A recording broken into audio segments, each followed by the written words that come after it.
back of their neck, listening to their breathing, and then checking their circulation before making a decision and getting monitoring equipment and then moving on to a secondary survey. If the airway is blocked, we won't move on from the airway until we can establish a good patent airway, because if you're not breathing, it's not long before you're going to be going into cardiac arrest. Once we've got the airway stabilised, and we're looking at stabilising the C-spine, we'll be looking at then breathing, effective breathing, making sure that air is going into both of those lungs nicely, and if it isn't, then we may have to decompress that lung by sticking a needle straight through the chest and releasing the air that's trapped inside the chest that is preventing effective breathing. Once that's done, we'll look at circulation in terms of blood pressure, maintaining a stable blood pressure, looking at cardiac output by getting onto an ECG monitor.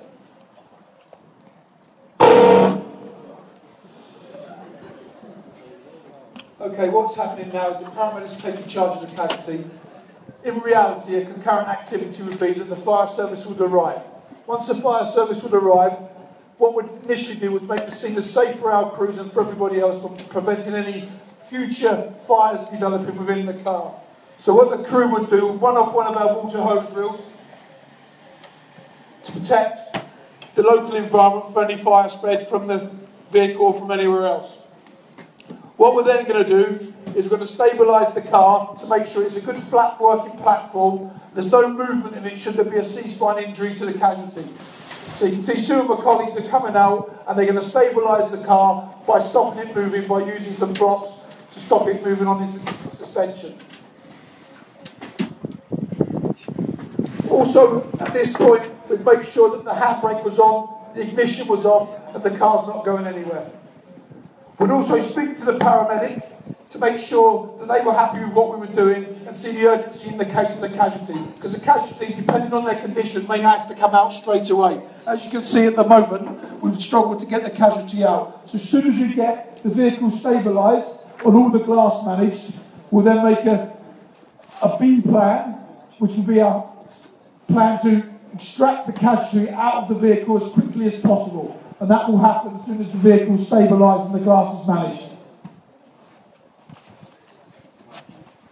You can see we're putting a restraint on the airbag that's on the steering wheel just to make sure that that doesn't self-deploy whilst we're in the vehicle.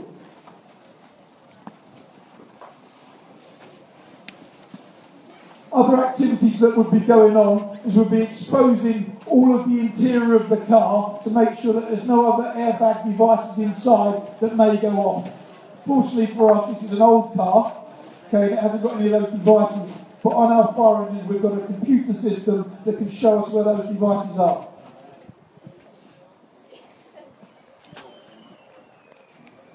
What the team are now doing, they're starting to set up our hydraulic rescue equipment, primarily our cutting equipment, so we can start to cut any of the metal on the vehicle should we need to.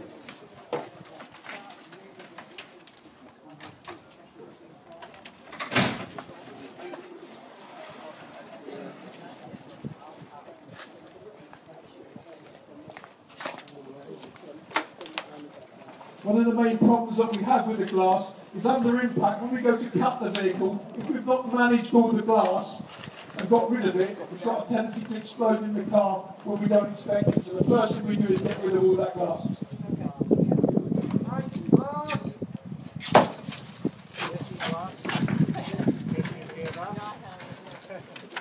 What we call this in the fire service is called a team approach. We're approaching the vehicle in a team, and it's a concurrent activity happening all the time.